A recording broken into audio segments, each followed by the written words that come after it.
Boise County, gateway to the Sawtooths and a hotspot for recreationists. We're everybody's back door to come recreate. At just shy of 2,000 square miles, this county is home to vast spans of public land. And this winter specifically, cabin fever is sending more people into the remote hills and mountains.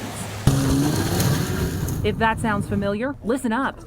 First responders in Boise County say it's important to come prepared for the elements and for the worst case scenario. They need to be prepared, and they need to be prepared for the fact that if they do have a problem or an incident, it's going to be a long time before somebody shows up most of the time.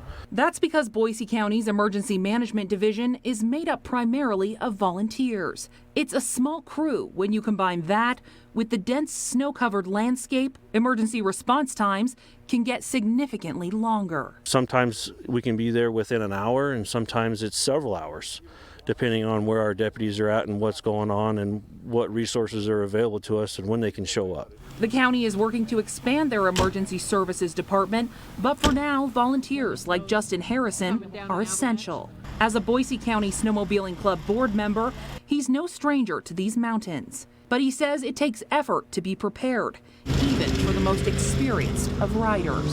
You gotta be safe. And when you get into the backcountry, you can really go anywhere. It's one of the great things about snowmobiling.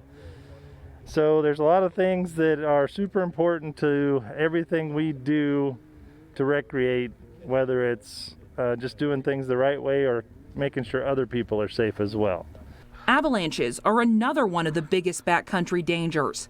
Safe snowmobiling starts with education and also what you pack. Headlamp, it's an incredible sport, but there's definitely some risk. Being prepared requires a laundry list of essentials, things like a Rico device or beacon. This is something so your friends can find you immediately. A beacon and probe can help you find someone buried in snow up to 50 meters deep. And then pull. And if a slide hits, an avalanche airbag could mean the difference between life and death. To give you room to work, you're also going to go in with your hands in front of your face to give yourself a pocket to breathe. But that's what's going to save your life.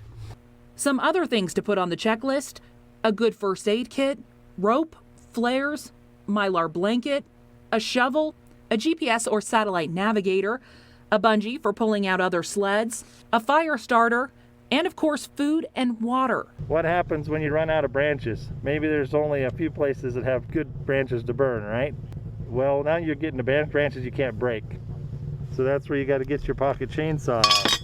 And you can saw through branches that allow you to have fire that lasts. At the end of the day, the right tools, education, and good communication are key to enjoying the ride wherever it takes you. Right now, getting out is important to everybody. Gotta take care of yourself, take care of your friends, and be ready for anything is the key. But as long as you got a good group that's well educated, it's an amazing thing to do. It's so much fun. Sarah Jacobson, CBS 2 News. Some other things from Sarah. Before you even leave for your trip, emergency managers caution to always check road and avalanche conditions before heading to Boise County, and always tell someone where you're going, how long you'll be, and when you plan to return. For more information on the backcountry checklist that she's put together, also local avalanche safety courses, head to idahonews.com and look for Sarah's story.